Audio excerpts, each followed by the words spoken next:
अच्छा जी, working capital management पे हमारी डिस्कशन इस टॉपिक पे हो रही थी और हमने इसके तकरीबन लगभग तमाम एस्पेक्ट जो हमारे सिलेबस में थे उनको कवर कर लिया था। Now is the time to move towards some questions. दो क्वेश्चन हमें आई कैप के क्वेश्चन बैंक में सिर्फ मिलते हैं इस एरिया पे। एक क्वेश्चन कुछ मैंने आइडेंटिफाई करके कल आपसे हैंडआउट पे शेयर किया था। आई कैप के क्वेश्चन जो हैं वो भी हमारे क्वेश्चन बैंक में शामिल हैं। एक एडिशनल क्वेश्चन आपसे हैंडआउट में शेयर हो गया। तो 3 क्वेश्चन हम इंशाल्लाह कोशिश करेंगे इस एजेंडा पे, वर्किंग कैपिटल के एजेंडा पे हम डिस्कस करें। तो लेकिन बिफोर यू मूव फॉरवर्ड, कोई इशू कल के लेक्चर से, कोई सवाल, कोई पॉइंट जो आप समझते हैं कि आपको एक्सप्लेनेशन चाहिए उसकी? कल हमने वैसे क्या डिस्कस किया था, वर्किंग कैपिटल रिक्वायरमेंट डिटरमिन करना। अगर हमें कंपनी अगले साल क्या रेवेन्यू कमाना चाहती है, अगले साल उसकी कॉस्ट ऑफ सेल्स क्या होंगी, अगले साल उसका डेटर पीरियड, इन्वेंट्री पीरियड क्या होगा, अगर ये इन्फॉर्मेशन हमें पता हो तो ऑपरेटिंग साइकिल इन्फॉर्मेशन को लेके हम वर्किंग कैपिटल रिक्वायरमेंट कैसे निकालते हैं। इलस्ट्रेशन 4 भी हमने देखी थी और इलस्ट्रेशन 6 भी हमने बिल्कुल इसी पैटर्न पे वर्किंग कैपिटल रिक्वायरमेंट स्टैब्लिश करने पे देखी थी। और इन बिटवीन इलस्ट्रेशन 5 जो थी उसमें भी हमने करंट एसेट, करंट लायबिलिटीज की वैल्यूज, वर्किंग कैपिटल की वैल्यूज कैलकुलेट की थी। लेकिन अल्टीमेटली हमने यहाँ पे फिर करंट और क्विक रेशियोज भी डिटरमिन की थी, क्योंकि करंट क्विक रेशियो भी करंट एसेट्स और करंट लायबिलिटीज के डाटा को लेके ही कैलकुलेट की जाती है। ब्रीफ डिस्कशन हमारी sale revenue to net working capital ratio पे थी। इसकी क्या एप्लीकेशन है, ये हमें क्या बताती है, इस पे हमारी बात हुई। तो कोई सवाल जी कल के लेक्चर से?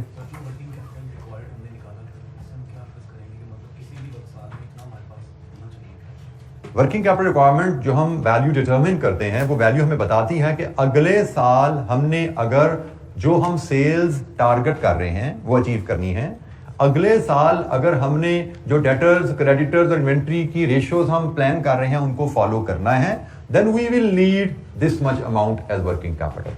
हमारे पास इतना पैसा अगले साल होना चाहिए एज वर्किंग कैपिटल, तभी हम अपने बिजनेस को सपोर्ट कर पाएंगे।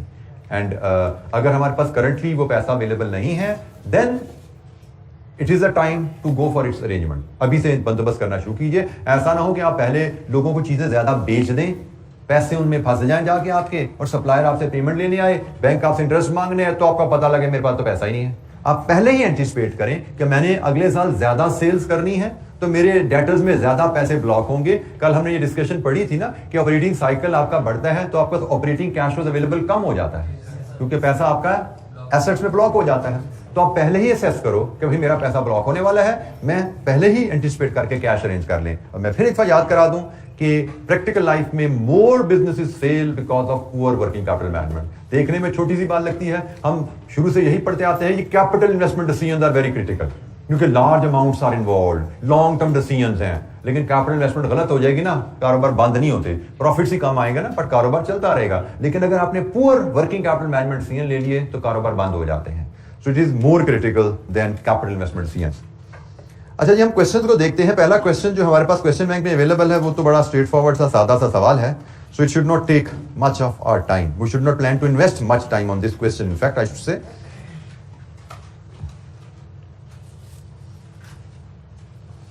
ये जी क्वेश्चन 1 एंटिटी एम का सवाल है। रिक्वायरमेंट है जी, calculate length of working capital cycle assuming 365 days in a year. Length of working capital cycle, cash operating cycle को यहां पर उसने वर्किंग कैपिटल साइकिल लिख दिया। कोई वर्क की वारी की बात नहीं है, साइकिल से समझ लो साइकिल ही है, माउंटेन बाइक है या स्ट्रीट बाइक का कोई फर्क नहीं पड़ता है, ये साइकिल ही, ठीक है जी। तो साइकिल हमने कैलकुलेट करना है, वर्किंग कैपिटल साइकिल कह दिया, कोई बात नहीं। पार्ट बी को हम बाद में पढ़ते हैं। वर्किंग कैपिटल और कैश ऑपरेटिंग साइकिल यहां पर उसने क्लियर कर दिया। Of a business is the length of time between payment for the purchase material and the receipt of the payment from the selling the goods. उसने definition दिया जी अपनी पहले, जो कि सवालों में नॉर्मली दी नहीं जाती, लेकिन शायद ये कहीं से इलस्ट्रेशन पिक की गई है, तो इलस्ट्रेशन में इस तरह की चीज़ें दी जाती हैं। तो चूंकि जैसे मैंने कहा, इस पे वर्किंग कैपिटल पुरानी स्कीम में हमारे सिलेबस में होता था सीए फाइनल में, लेकिन सीए फाइनल में इसके सवाल बहुत ज़्यादा एडवांस लेवल के आते होते थे, तो इसलिए आई कैप एग्जामिनर के लिए बड़ा मुश्किल था वहाँ से सवालों को पिक करके सिंपलीफाई करके यहाँ पे लाना। तो इसलिए शायद ये एक इलस्ट्रेशन किसी और ऑथर या कह लें किसी और पब्लिशर से, जो भी हमारा आई कैप का जो पार्टनर है, उससे बोरो की गई है। तो the table below gives information extracted from the annual accounts of entity M for the past 3 years. 3 सालों का डाटा है जी, ईयर 1 2 3। रॉ मटेरियल, इन्वेंट्री के related data, raw material, work in process, finish goods, purchases, cost of goods sold, sales, trade receivables, trade payables. Inventory की बात तो यहाँ पे खत्म हो जाती है, बाकी आगे दूसरी कहानी शुरू हो गई है। तो बहरहाल ये डाटा हमें अवेलेबल है 3 सालों का। रिक्वायरमेंट है कैश ऑपरेटिंग साइकिल कैलकुलेट कीजिए।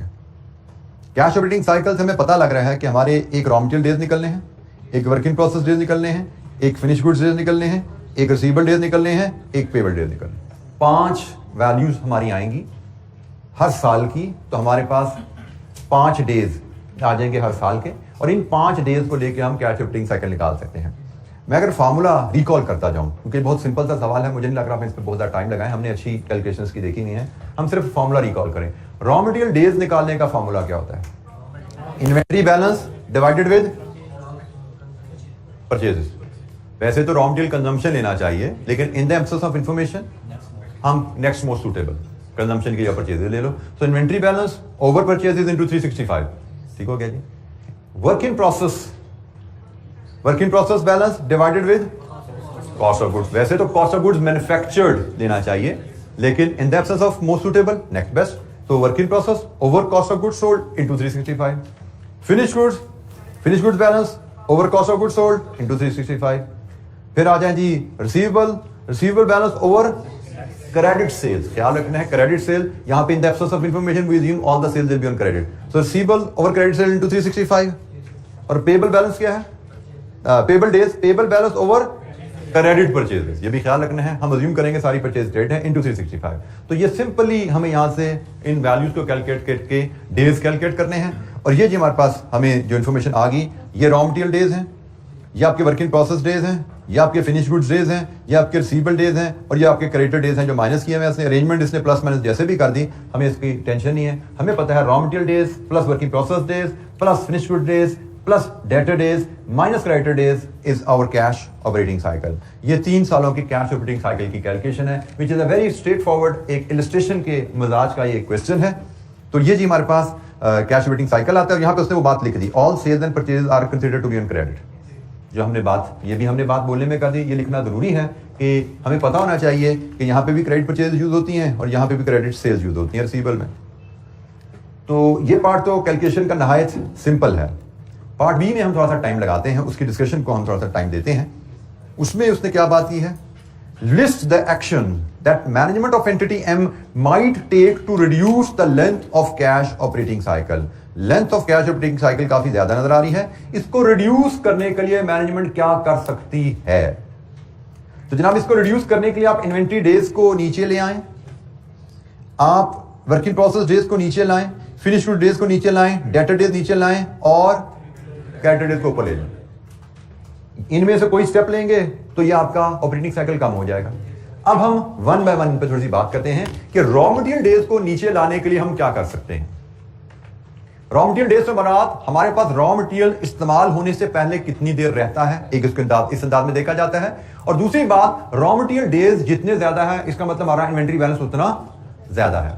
तो अब हम रॉ मटेरियल डेज को नीचे लाने से बरात है इन्वेंट्री बैलेंस को कम करने की कैसे कोशिश कर सकते हैं। हम इन्वेंट्री मैनेजमेंट पढ़ के आए हैं पुराने सिलेबस में से ही, इन्वेंट्री मैनेजमेंट कहीं पढ़ा हुआ है। तो इन्वेंट्री बैलेंस को कम करने के लिए क्या कोशिश की जा सकती है रॉ मटेरियल इन्वेंट्री बैलेंस को कम करने की? रिलायबल सप्लायर से अगर डील करें तो हम सेफ्टी स्टॉक को एलिमिनेट कर सकते हैं अपने इन्वेंट्री में से, स्टॉक लेवल्स हम कम कर सकते हैं। रिलायबल सप्लायर से डील करें तो स्टॉक लेवल्स हम कम कर सकते हैं। ये एक बड़ा अहम स्टेप है रॉ मटेरियल इन्वेंट्री के उसको कम करने का। इसको मजीद हम कह सकते हैं कि अगर हम लीड टाइम कम कर सकें, उससे भी इन्वेंट्री लेवल कम हो जाते हैं। और लीड टाइम कम करने के लिए we may try to locate supplier in the near vicinity. हम दूर दराज से कहीं मंगवाते हैं माल, किसी नियर विसिनिटी में सप्लायर को आइडेंटिफाई कर लें, लीड टाइम कम कर दें और रिलायबल सप्लायर हो जाए हमारा, और उसके डिले पे पेनल्टियां डाल दें कि डिले करेगा तो पेनल्टी पड़ेगी भी तुझे, तो टाइम पे सप्लाई आएगी, जल्दी आएगी, तो हमारा रॉ मटेरियल इन्वेंट्री लेवल कम हो सकता है। फिर हम वर्क इन प्रोसेस डेज को कम करने की बात करें। वर्क इन प्रोसेस डेज क्या मेजर कर रहा है? प्रोडक्शन टाइम, रॉ मटेरियल को फिनिश गुड्स में कन्वर्ट करने में कितना टाइम लगता है। तो वर्क इन प्रोसेस डेज आपके ये मेजर करते हैं कि हमारा यहां पे रॉ मटेरियल को फिनिश गुड्स में कन्वर्ट करने में 37 डेज लग रहे हैं। अब इसको कम करना कैसे कम करें? टेक्नोलॉजी अपडेट कर दें। हम प्लांट की टेक्नोलॉजी अगर अपग्रेड कर दें तो शायद ये काम हमारा जल्दी होना शुरू हो जाएगा। हम अपनी प्रोडक्शन प्लानिंग इंप्रूव कर लें तो भी शायद उससे कुछ फर्क पड़ जाए। हम प्रोडक्शन प्लानिंग अगर इंप्रूव करें उससे भी कुछ फर्क पड़ सकता है। तो वर्क इन प्रोसेस डेज हमारे कम हो सकते हैं। जी प्रोडक्शन प्लानिंग की जब हमने बात की तो उसमें अगर आपकी लेबर की रिक्वायरमेंट लेबर कम है, जरूरी तो नहीं आपकी सारी प्रोडक्शन लेबर ही कर रही हो, प्लांट की भी बात कर, प्रोडक्शन जो प्लांट की भी होती है ना, तो यस अगर आप लेबर इंटेंसिव जॉब में हैं and if you can improve you can reduce your overall production time by hiring additional labour, if that helps you should consider it, बिल्कुल ऐसा किया जा सकता है इफ इट हेल्प्स। तो अगर मशीनरी की पे बात है तो टेक्नोलॉजी बेहतर करें, प्लानिंग बेहतर करें, उससे फर्क पड़ेगा। फिनिश गुड टाइम को कम करना, फिनिश गुड्स टाइम को कम करने का मतलब वही फिनिश गुड की इन्वेंट्री कम करो, सेल्स टीम को पुश किया जाए कि भाई जल्दी बेचो। और क्या किया जा सकता है, डिस्काउंट, मतलब सेल्स को पुश करें तो हम फिनिश गुड इन्वेंट्री कम कर पाएंगे, डिस्काउंट ऑफर करेंगे तो डिस्काउंट ऑफर करने में तो हमारा प्रॉफिटेबिलिटी डाउन चली जाएगी ना, तो वहां पे तो वो फिर बात आ जाती है कि इन्वेंट्री अपने पास रखें तो उसकी होल्डिंग कॉस्ट है, और जल्दी बेचने के लिए आप डिस्काउंट ऑफर करते हैं तो वहां पे डिस्काउंट कॉस्ट आ जाती है। तो बहर हम यहाँ पे कहते हैं हम जल्दी बेचने की बात कर सकते हैं, सेल्स टीम को पुश कर सकते हैं और मार्केटिंग पे स्पेंडिंग कर सकते हैं टू पुश द सेल्स। और इन जनरल एक बात ध्यान में रखें, we should plan to improve inventory management, monitoring बेहतर रखें और जो चीज प्रोडक्ट जिस रेट से जितनी तेजी से बिक्री है उसी की इन्वेंट्री उस हिसाब से मेंटेन की जाए। अगर मॉनिटरिंग बेहतर करें उससे भी बात कर आप स्लो मूविंग आइटम को आइडेंटिफाई करके उनकी प्रोडक्शन और उनके स्टॉक लेवल्स को मैनेज कर सकते हैं। रिसीवेबल डेज,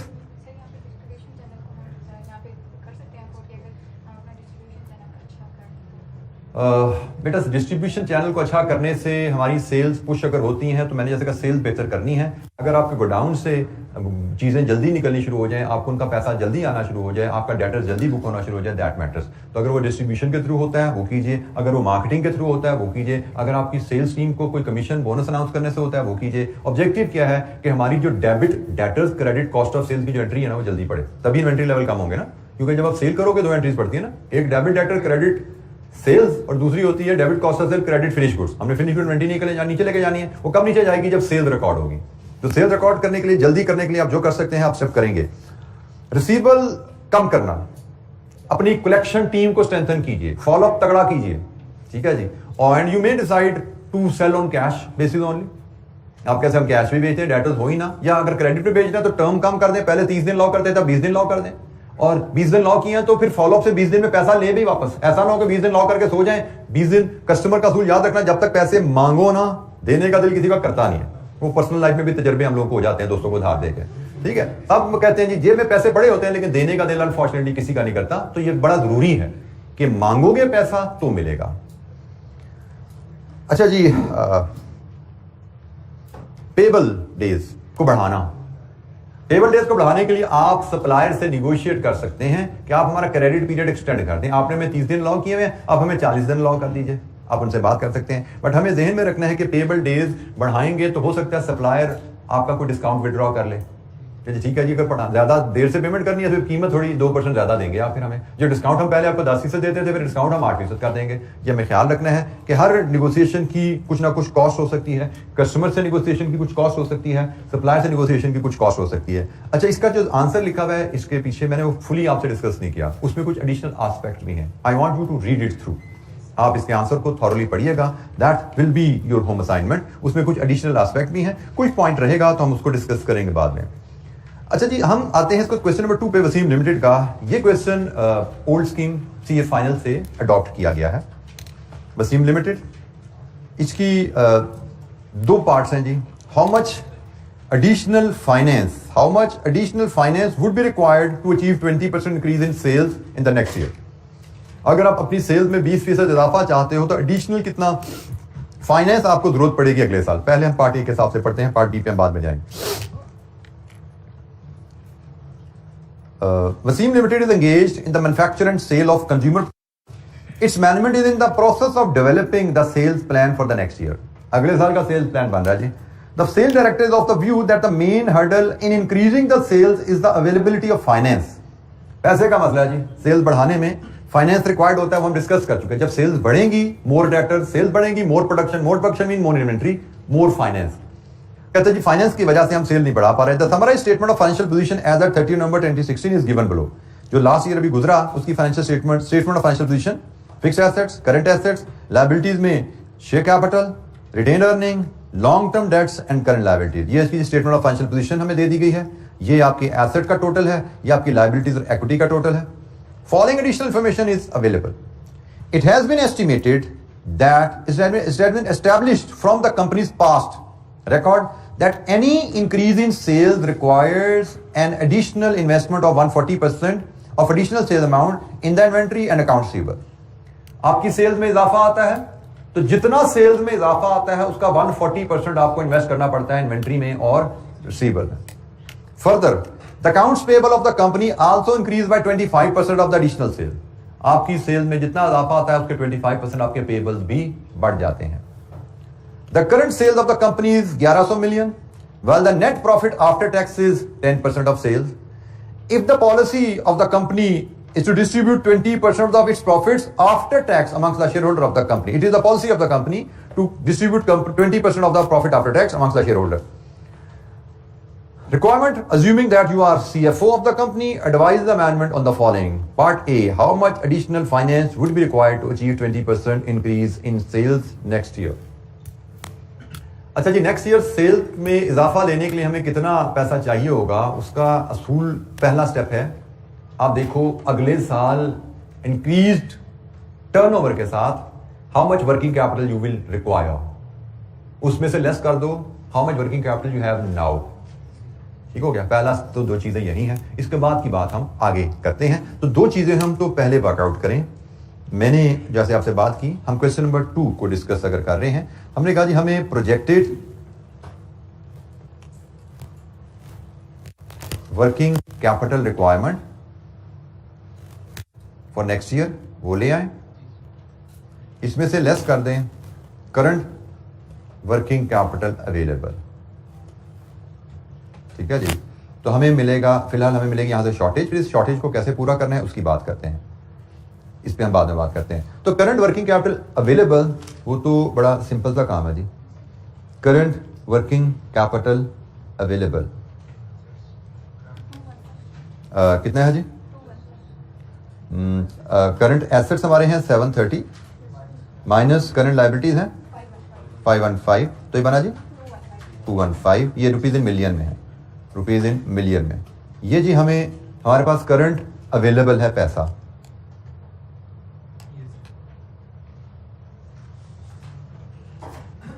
अब हम नेक्स्ट ईयर की वर्किंग कैपिटल रिक्वायरमेंट एस्टैब्लिश करें. नेक्स्ट ईयर की वर्किंग कैपिटल रिक्वायरमेंट हमें उसने कहा, बल्कि सवाल को हम और अंदाज से भी देख सकते थे. चले, फिलहाल उसने हमें कहा इन्वेंट्री एंड रिसीवेबल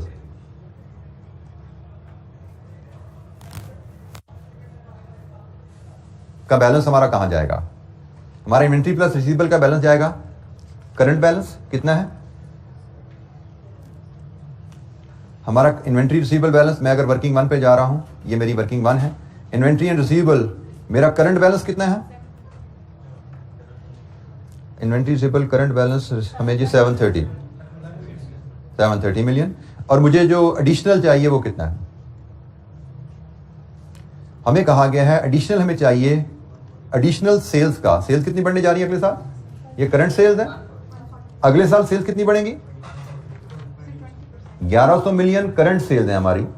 1100 मिलियन हमारी करंट सेल्स है. नोट नंबर 2 में देखिए, करंट सेल्स 1100 है और अगले साल इसमें इजाफा होना है कितना जी? 20%. ये कहां पे अवेलेबल है जी? रिक्वायरमेंट में. रिक्वायरमेंट में पार्ट ए में. ठीक है जी. तो जनाब अगले साल हमें 20% एडिशनल सेल्स और इसका 140% हमें चाहिए. कितना पैसा चाहिए?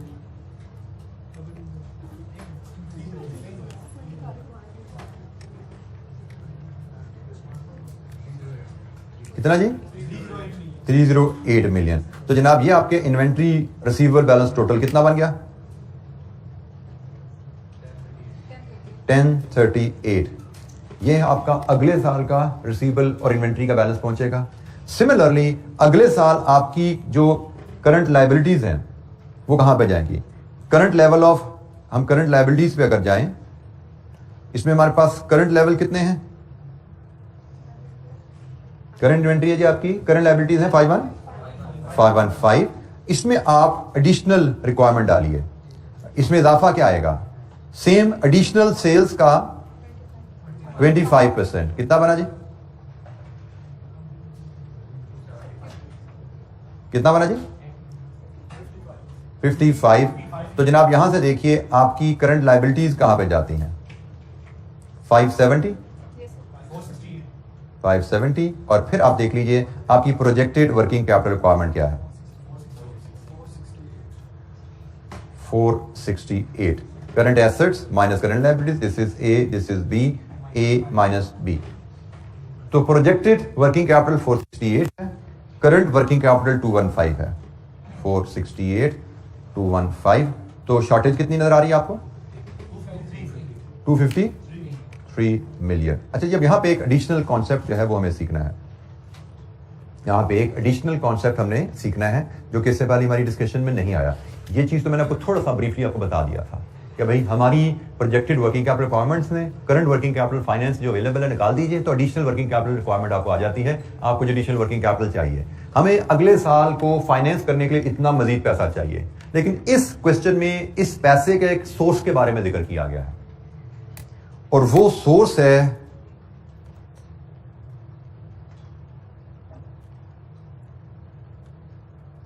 Retain earnings.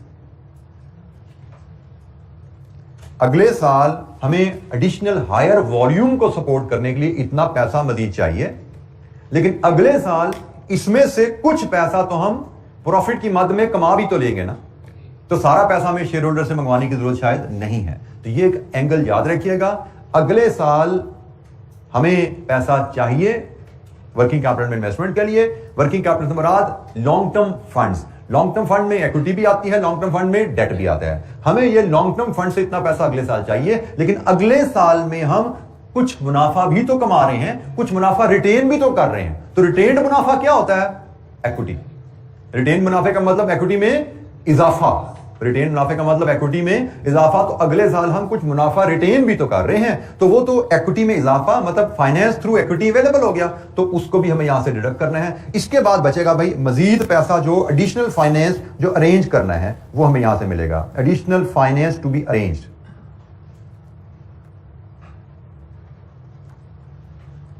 Additional finance to be arrange, ये जनाब हमसे रिक्वायरमेंट पूछी गई है। तो अब हम कैलकुलेट करते हैं कि हम कितना प्रॉफिट अगले साल रिटेन करेंगे।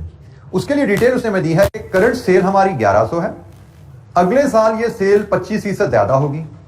हम मुनाफा कमाते हैं कितना? 10% ऑफ नोट नंबर 2।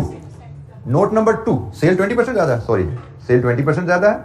अगले साल हमारी सेल्स होंगी जनाब ये, और नोट नंबर 2 में कहा गया है कि net profit after tax 10% of sales होता है। ये अगले साल का प्रॉफिट आफ्टर टैक्स आ गया। और फिर नोट नंबर 3 में बताया गया है इसमें से 20% डिविडेंड दे दिया जाता है। इसका मतलब रिटेन कितना किया जाता है? 80%। अगले साल हम कितना प्रॉफिट रिटेन करेंगे? कितना रिटेन करेंगे जी? 105.60। तो जनाब हमें अगले साल इतना टोटल पैसा चाहिए, इसमें से इतना हमें इक्विटी से मिल जाएगा अगले साल में। तो हमें कितना पैसा एडिशनल अरेंज करना पड़ेगा बाहर? 147.40। यह है वो पैसा जो हमें बाहर से लाना पड़ेगा। यह हम शेयर होल्डर से लाएं या हम लॉन्ग टर्म डेट से लाएं। हमें टोटल लॉन्ग टर्म फंड में इतना पैसा अगले साल चाहिए, इतना पैसा इक्विटी में हमारा ऐड हो जाएगा। यह पैसा हमें लाना पड़ेगा एडिशनल सोर्सेस से, वो लॉन्ग टर्म डेट से आए या शेयर होल्डर से आए। यह है हमारा पार्ट इसका 1, पार्ट ए।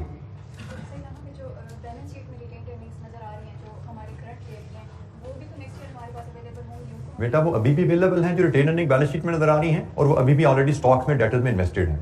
क्रेडिट साइड पे नजर आ रही है, तो डेबिट साइड पे वो कहां पड़ी है? डेबिट क्रेडिट बैलेंस हुआ है ना। तो क्रेडिट साइड पे अगर आपको रिटेन अर्निंग अभी नजर आ रही है तो इसका मतलब ऑलरेडी रिटेन्ड है और इन्वेस्टेड हैं in your stocks and receivables. हम तो अगले साल की बात कर रहे हैं, अगले साल मजीद हमें पैसा चाहिए होगा।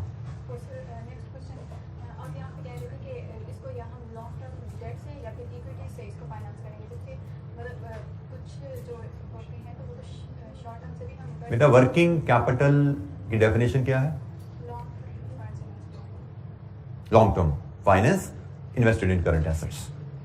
ठीक है, तो हमें long term finance invested in current assets by definition चलें तो वर्किंग कैपिटल तो यही है, long term finance invested in current assets. हाँ, यहां पे इस क्वेश्चन में बात करें तो मैंने यहां पे स्पेसिफिक लिखा नहीं, बोलने में शायद मैं बोल गया। ये हमें एडिशनल फाइनेंस चाहिए। अब ये एडिशनल फाइनेंस हम आइडली तो हमें लॉन्ग टर्म से लाना चाहिए, क्योंकि हमने सारी वर्किंग क्या की है? Current working capital requirement, current working capital requirement, projected working capital requirement, long term से हमें टोटल पैसा मजीद कितना चाहिए, अवेलेबल कितना हो जाएगा, अरेंज कितना करना है। ये सारी वर्किंग कैपिटल के हिसाब से बनी हुई है, ठीक है, लॉन्ग टर्म फाइनेंस के हिसाब से बनी हुई है कि हमारे पास currently long term finance current asset में कितना इन्वेस्टेड है, अगले साल हमारे पास long term finance current asset में इन्वेस्टमेंट के लिए कितना चाहिए, कमी क्या है, हम रिटेन अर्निंग से इस कमी को कितना पूरा कर पाएंगे और बाकी हमें कितना अरेंज करना चाहिए। वर्किंग कैपिटल के रेफरेंस से सारी कैलकुलेशन बनी हुई है। हम वर्किंग कैपिटल के रेफरेंस से ही मैं इसको इंटरप्रेट भी कर रहा हूं आपके सामने। जी कोई सवाल?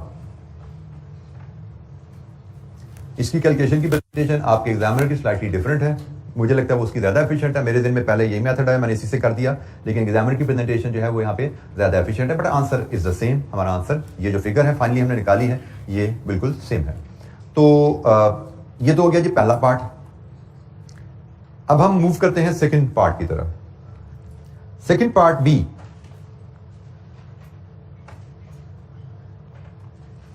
What would be the maximum growth in sale that company can achieve. ये वजह सुनिएगा, ये एक इक्वेशन बेस्ड सवाल है, इसमें एक सिर्फ इक्वेशन आपको डेवलप करनी है, आपका सवाल हल होगा। What would be the maximum growth in sale that company can achieve if external finances are not available. अगर एक्सटर्नल फाइनेंसेस अवेलेबल नहीं हैं तो कंपनी कितनी ग्रोथ अचीव कर सकती है। जरा जवाब पे आइए। हमने अभी जो जवाब बनाया पिछले सवाल का, हमने इसमें लिखा कि अगर कंपनी ने 20% ग्रोथ अचीव करनी है तो कंपनी को कितना एडिशनल फाइनेंस चाहिए, यही बना ना, मतलब 20% ग्रोथ लेनी है तो एडिशनल फाइनेंस चाहिए। अब वो कह रहे हैं अगर एडिशनल फाइनेंस अवेलेबल ना हो तो कितनी ग्रोथ ले सकते हो। अच्छा जी, इसकी अब जो रिलेशनशिप बनेगा, यहाँ पे इक्वेशन जो बनेगी वो कुछ हम इस अंदाज में बिल्ड करेंगे। हम बी, इसको मैं 1 कह देता हूं, उसने लिखा तो उसमें बुलेट लगाई हुई है, but I read it as B1, ठीक है जी। तो हमने कहा जी हमारे पास फंड रिक्वायरमेंट और फंड अवेलेबिलिटी की सिचुएशन क्या है। फंड रिक्वायरमेंट हमारी वर्किंग कैपिटल से निकलेगी और फंड अवेलेबिलिटी हमारी रिटेन्ड अर्निंग से निकलेगी।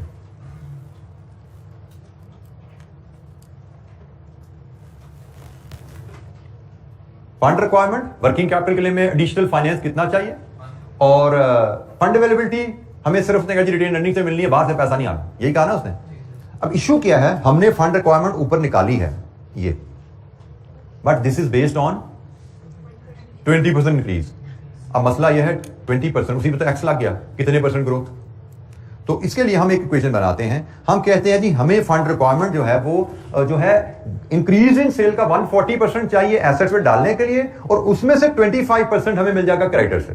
तो इसका मतलब मेरी फंड रिक्वायरमेंट जो नेट बनेगी, assuming x is the growth rate, मेरी फंड रिक्वायरमेंट है 1100 इंटू एक्स, ये ग्रोथ इन सेल्स आ गई।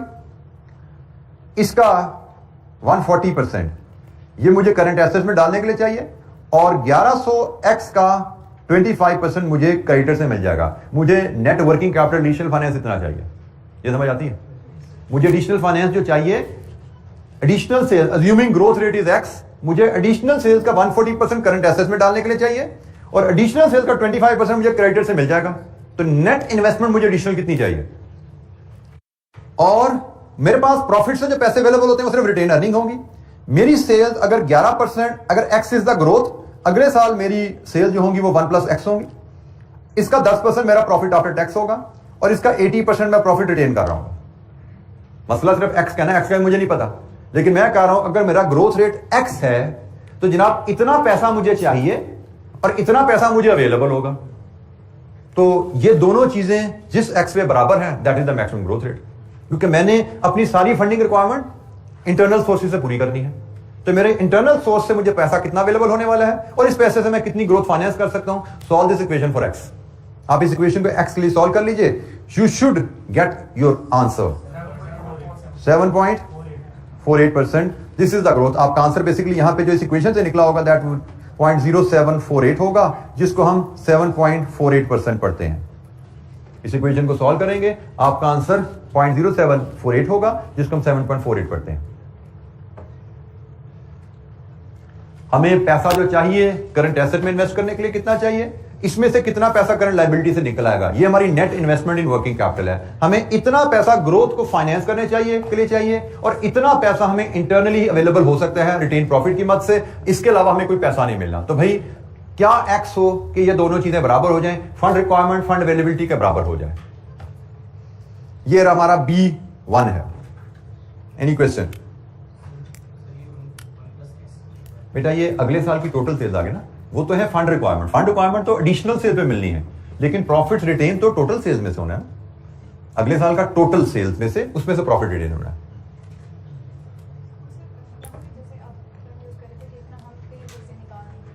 पेबल से निकाल नहीं लेंगे बेटा, current asset minus current liabilities होती है ना।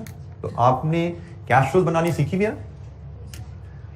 एसेट्स में इजाफा आउटफ्लो, लायबिलिटी में इजाफा इनफ्लो। ये लायबिलिटी में इजाफा हो रहा है ना, तो ये आउटफ्लो है या इनफ्लो है, ये आपकी नेट इन्वेस्टमेंट होगी, नेट इन्वेस्टमेंट होगी। और ये आपकी अवेलेबिलिटी, पैसा कहां से आ रहा है। ठीक है, कैश फ्लो का कॉन्सेप्ट यहां पे अप्लाई हुआ। Increase in assets is outflow, increase in liabilities inflow, this is net outflow, net fund requirement जो इन्वेस्टमेंट हमारी होनी है। और ये the only source available retain earning, यही बताया गया हमें क्वेश्चन में कि बाहर से पैसा नहीं आना, जो कुछ करना है अपने इंटरनल फंड से करना है। तो इंटरनली हमें इतने सेल्स में से ये प्रॉफिट और उस पर ये रिटेन करते हैं।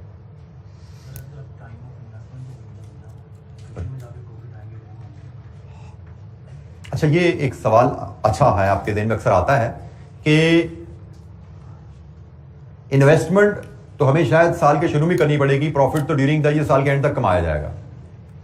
अच्छा, वर्किंग कैपिटल एनालिसिस के वर्किंग में थोड़ा सा आपने एक चीज ध्यान में रखनी है कि बातें हम सारी कैश फ्लो मैनेजमेंट अरेंजमेंट के हिसाब से कर रहे होते हैं, लेकिन सारी जो एनालिसिस होता है वो बैलेंस शीट के ऊपर हो रहा होता है।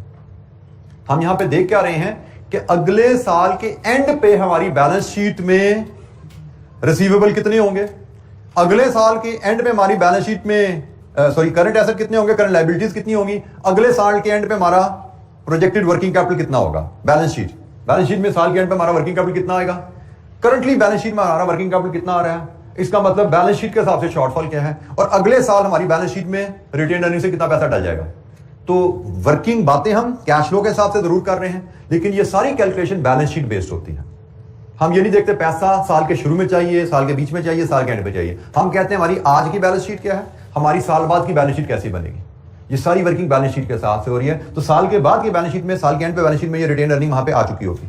ठीक है, जब ये रिक्वायरमेंट, ये करंट एसेट स्टैब्लिश होंगे, ये वर्किंग कैपिटल रिक्वायरमेंट स्टैब्लिश होगी, ये वैल्यू भी वहां पे रिफ्लेक्ट हो चुकी होगी। सो ये सारा वर्किंग कैपिटल का टॉपिक में जो डिस्कशन होती है, ये सारी बैलेंस शीट और पीएनएल की वैल्यूज के लेके होती है, जो पीरियड एंड वैल्यूज होती हैं। इसमें हम ड्यूरिंग द ईयर क्या पैसा आ रहा है, क्या जा रहा है, कैश फ्लोज नहीं बनाते हम। ठीक हो गया?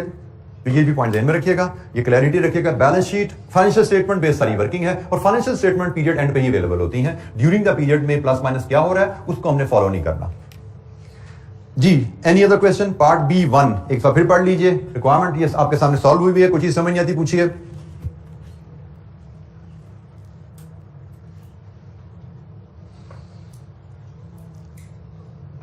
अच्छा जी, part B2, what would be the maximum growth in sales that the company can achieve if the additional finance is limited to an amount which will maintain the existing debt equity ratio? मतलब additional finance date से आएगा शायद, और उस ratio में आएगा कि आपकी करंट डेट रेशियो में, डेट इक्विटी रेशियो मेंटेन रहे। तो भाई करंट डेट इक्विटी रेशियो कहां पे है, ये बैलेंस शीट पे आ रहा है। ये आपकी करंट इक्विटी है, ये आपका करंट डेट है। तो 465/700 what is debt equity ratio? ऐसा ही है ना, ये डेट है, ये इक्विटी है, लॉन्ग टर्म डेट पे कैलकुलेट होती है। कितना है डेट इक्विटी रेशियो? 0.66। अगर हम परसेंटेज में कहें तो 66.44%। ये है जी करंट गियरिंग रेशियो। 43 परसेंटेज में नॉर्मली हम गियरिंग रेशियो को मॉनिटर करते हैं। तो जनाब हमारी करंट गियरिंग रेशियो 66.43 है। अब जरा सवाल दोबारा पढ़िए। The additional financing is limited to an amount which will maintain the existing debt equity ratio, और वो हमने निकाल लिया 66.43। अब यहां पे हमने कहा था फंड अवेलेबिलिटी सिर्फ रिटेन अर्निंग है, लेकिन पार्ट बी में कह रहा है रिटेन अर्निंग नहीं है, डेट भी है। तो अब मैं और इसकी मैं इक्वेशन बनाऊं इसी अंदाज में, फंड रिक्वायरमेंट हमारी वही वर्किंग कैपिटल से आएगी एज बिफोर, लेकिन फंड अवेलेबिलिटी जो अब है वो रिटेन अर्निंग से भी मिलेगी plus 66.43% of retain earning, retain earning, जो कि यकीनन डेट है।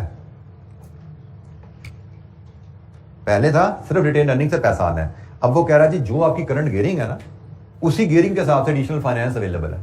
तो करंट गियरिंग का मतलब क्या है? 66.43% ऑफ इक्विटी डेट अवेलेबल है, ऐसा ही है। तो ये पैसा हमारा इक्विटी में ऐड होना है ना अगले साल, ये पैसा हमारा अगले साल इक्विटी में ऐड होना है। तो इसका मतलब अगले साल हम इस पैसे का 66.43% डेट भी ले सकते हैं। तो टोटल फाइनेंस अवेलेबल हमारा क्या है? अब इसी के हिसाब से हम इक्वेशन को अगर रिवाइज करें, ये साइड तो बिल्कुल वही रहेगी जो पहले थी, ये साइड तो इसमें कोई चेंज नहीं आ रही, चेंज आएगी इस साइड पे, right side of the equation. एक है इक्विटी, ये इक्विटी की इक्वेशन एज बिफोर जो हमने बनाई थी, लेकिन अब हमने इसमें इसके अलावा डेट भी ऐड करना है। वो क्या है? 1100 into 1 plus x into 10% into 80% into 66.43%। जी अब इस इक्वेशन को दोबारा एक्स के लिए सॉल्व करना है आपने। पहले हमारे पास सिर्फ ये इक्विटी से फाइनेंस अवेलेबल था, अब वो कहता है जी इक्विटी के हिसाब से पुरानी डेट इक्विटी रेशियो देखो, उस हिसाब से एडिशनल फाइनेंस आप डेट भी ले सकते हो। तो ये जनाब उसी रेशियो के हिसाब से हमने, जो करंट रेशियो है उसके हिसाब से हमने डेट लिया। करंट रेशियो हमने कैलकुलेट की थी, वो 465/700 इंटू 100, 13.09। अगर हम करंट डेट इक्विटी रेशियो के हिसाब से एडिशनल डेट फाइनेंस रेज कर पाए तो हम 13.09% की ग्रोथ हासिल कर सकते हैं। इतना पैसा हमें इक्विटी से मिलना है अगले साल, हम इस इक्विटी का 66.43 अगर डेट भी रेज कर लें तो टोटल फाइनेंस अवेलेबल हमें इतना हो जाएगा। Then we will able to finance 13.09% growth. जी एनी क्वेश्चन, कोई सवाल?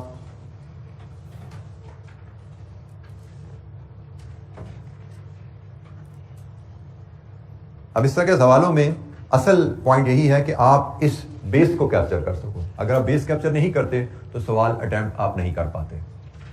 वर्किंग कैपिटल रिक्वायरमेंट को लेके पास्ट पेपर क्वेश्चन हमने देखा, ये एक decent level past paper question है। मैं इसको नहीं कहता कि ये आप लोगों के लिहाज से कोई आसान सवाल है, it's a decent level, difficulty level पे ये क्वेश्चन है ये।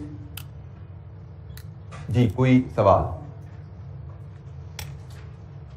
कोई पॉइंट समझ नहीं आया, पूछना चाहते हैं पूछ सकते हैं आप। जी बेटा।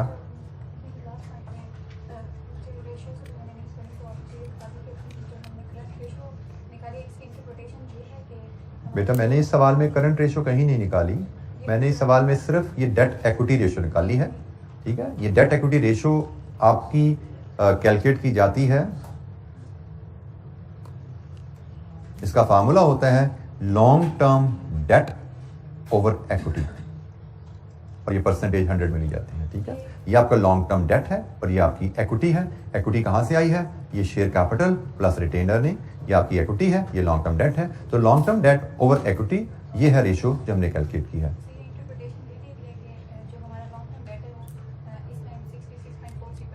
जी बिल्कुल, इसकी इंटरप्रिटेशन बिल्कुल यही है कि आप अगर 100 रुपए की इक्विटी रेज करते हो तो 66.43 का डेट रेज करते हो।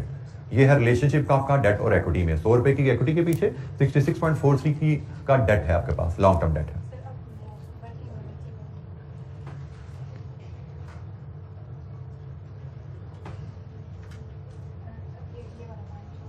बेटा ये आपकी इक्विटी है जो अगले साल आपको मिलेगी, तो इसका 66.43 डेट भी आप ले सकते हो। जितनी आपकी इक्विटी आएगी उसका 66.43% आप डेट भी ले सकते हो। यही बात उसने लिखी है कि finance is available in the existing debt equity ratio. जिस रेशियो में आप एग्जिस्टिंग आप लेके चल रहे हो डेट और इक्विटी को, उसी रेशियो में आइंदा भी आप लेके चल पाओगे। जी एनी क्वेश्चन, कोई सवाल? अच्छा जी, आज के लिए हम डिस्कशन इतनी ही रखते हैं। टाइम हमारा 9:55 हुआ है, अभी हमारे पास 5 मिनट तो थे, लेकिन आगे हम चूंकि एक और एग्जामिनर क्वेश्चन डिस्कस करना चाहते हैं, that will require some more time. तो वो हमने क्वेश्चन नंबर 3 जो कल आपको हैंडआउट शेयर किया था ग्रुप में, वो क्वेश्चन हमने शेयर करना है। और उसके बाद हम कल थोड़ी सी डिस्कशन अपनी बजटिंग एंड फोरकास्टिंग पे भी इंशाअल्लाह शुरू करेंगे, जो नेक्स्ट टॉपिक है, क्योंकि क्वेश्चन में हमारा 15-20 मिनट लगेंगे, तो मेरे ख्याल में will have sufficient time to start the next chapter tomorrow इंशाअल्लाह। ठीक है जी, थैंक यू वेरी मच, अस्सलाम वालेकुम।